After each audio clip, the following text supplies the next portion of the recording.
Welcome guys, welcome to video. So today we will discuss section 148 of the Companies Act 2013. This section talks about the maintenance of cost records and cost audit. Okay. So before starting, let me tell you that central government by way of this section has identified two sectors. One is a regulated sector and one is a non-regulated sector.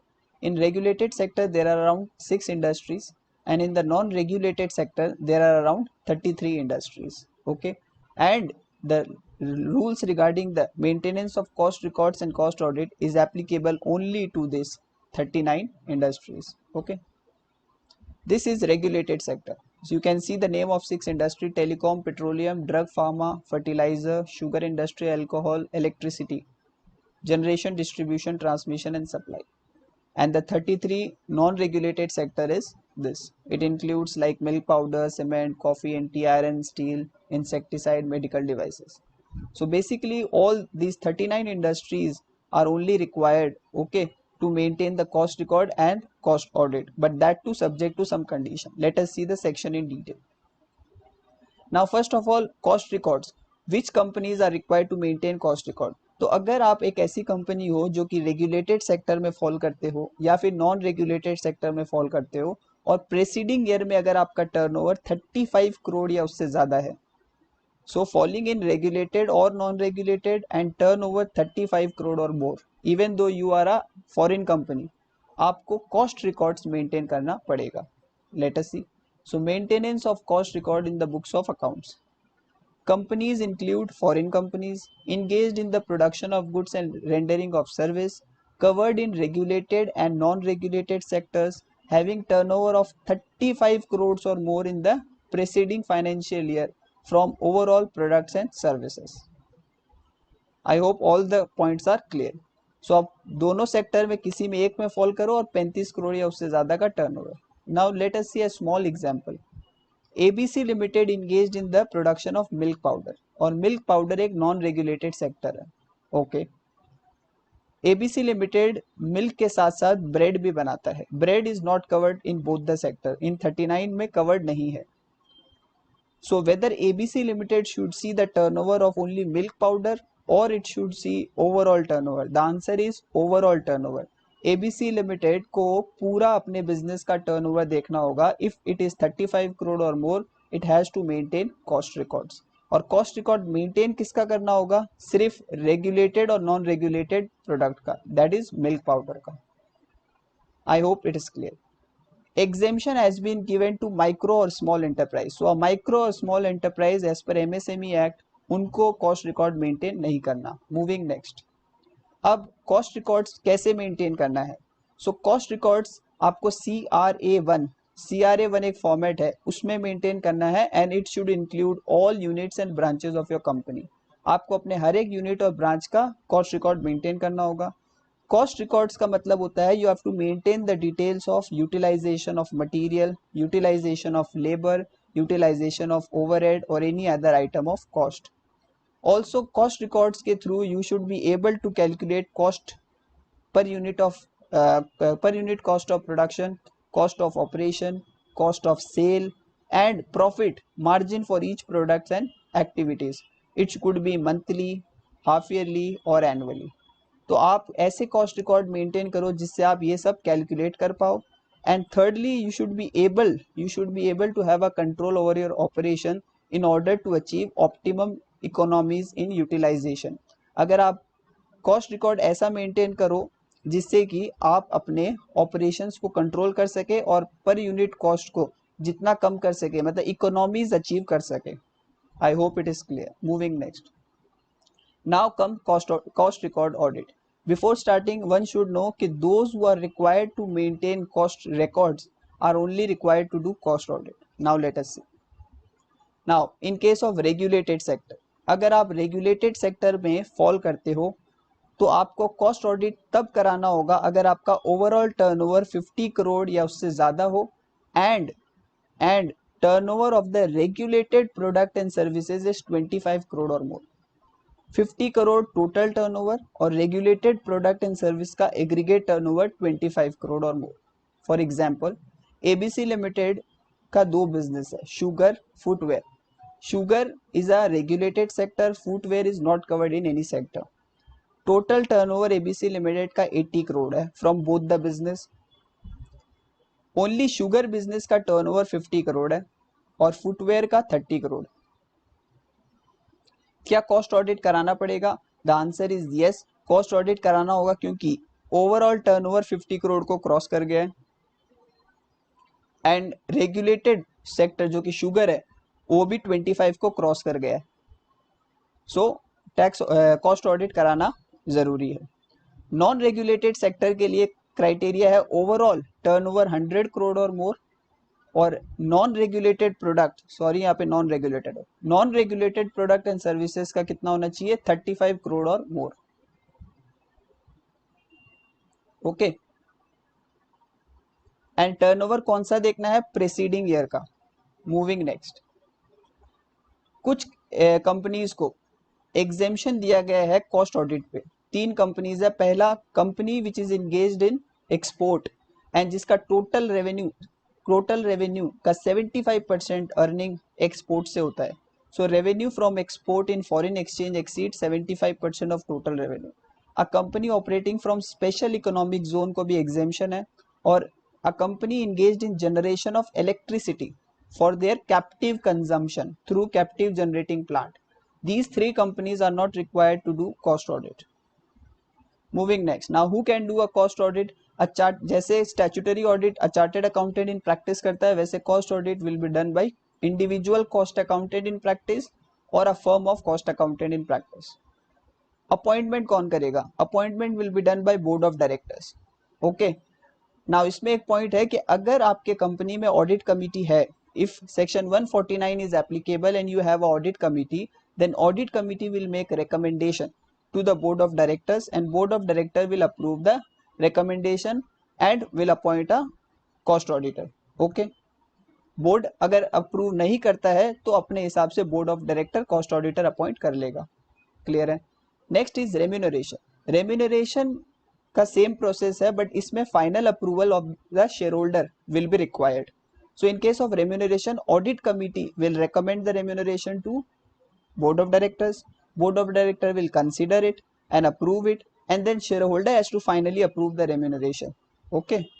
अगर audit committee नहीं है तो board of director will decide the remuneration and shareholder has to approve it, ratify it. Time limit. आपको cost auditor कब appoint करना है? Within 180 days of commencement of financial year. Financial year April में चालू हुआ, within 180 days आपको appoint करना है. रिस्पॉन्सिबिलिटी की बात करते हैं. There are 2 category involve, company and auditor. A company का रिस्पॉन्सिबिलिटी है once the auditor is appointed, intimate the auditor of his appointment. And second, notice of appointment should be given to central government. Notice of appointment file करना है CRA 2 में. CRA 2 में notice file करना है electronically with central government. Now what is the time limit of filing it? Within 30 days of appointment. Board of directors board resolution pass करेंगे, within 30 days of that resolution intimate कर दो, या फिर within 180 days of commencement of financial year, whichever is earlier. Okay. Next, auditor की क्या responsibility है? Auditor will have to give a written consent that yes I accept the appointment of the company as a cost auditor. So written consent देना होगा and a statement. Just like statutory auditor, a cost auditor will also give a statement confirming 4 things. Number 1, he is eligible to become a cost auditor and not disqualified under the Cost Accountant Act or the rules and regulation or the Companies Act. So he is qualified. Number 2 is 141, जैसे qualification disqualification of statutory auditor है, same will apply to cost auditor. So section 141 का criteria satisfied है. The appointment is within the limits let down. And finally, whatever the proceedings going on for professional matter of conduct against the cost auditor which has been declared by him is true and correct. कि जो भी detail उसने disclose किया है वो सब true and correct है. I hope the responsibility is clear. Moving next, tenure. आपको कॉस्ट ऑडिटर कब तक कॉस्ट ऑडिटर कब तक ऑफिस में होल्ड करेगा? The answer is till the submission of audit report or till the expiry of 180 days from closure of financial year. So cost auditor shall continue till the 180 days from expiry of financial year, okay, और till the submission of audit report. जिस साल के लिए हमने उसको appoint किया, जब तक वो ऑडिट रिपोर्ट नहीं देते था तब तक he will continue as a cost auditor of the company. क्या हम ऑडिटर को उसको समय से पहले निकाल सकते हैं? Removal before expiry, yes. Board of directors में remove an auditor before the expiry by passing a board resolution. An auditor should be given a reasonable opportunity of being heard, सुनने का मौका. And secondly, board of directors should record the reason for removing the auditor in writing. Removal before expiry board of director कर सकता है. Now, once an auditor has been removed, board of director will appoint another auditor. Okay. Now, after another auditor is appointed, board of director has to intimate the central government 30 days के अंदर. Now, while intimating the central government, a copy of board resolution of removing the auditor from the before expiry of his term should be attached. तो जो resolution से auditor को remove किया था उसका copy attach करके सेंट्रल गवर्नमेंट को देना होगा. कैजुअल वैकेंसी, अगर ऑडिटर कॉस्ट ऑडिटर का डेथ हो जाता है या फिर उसको रिमूव कर दिया जाता है तो उसका जो कैजुअल वैकेंसी है वो कौन फिल करेगा? Board of director within 30 days. Casual vacancy होने के 30 दिन के अंदर board of directors will appoint another auditor. Now within 30 days of appointment intimate करना होगा सेंट्रल गवर्नमेंट को within 30 days CRA2 electronically. Clear है? Other key points, statutory auditor cost auditor same नहीं हो सकता. कॉस्ट ऑडिटर जो है cost auditing standards follow करेगा. कॉस्ट ऑडिट और स्टैट्यूटरी ऑडिट डिफरेंट ऑडिट है, so it will be an additional audit.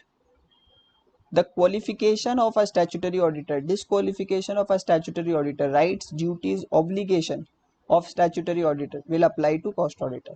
Same provision will apply to cost auditor. Clear है? Moving next, cost audit report. So auditor जो है he will prepare his report, cost audit report in form CRA3.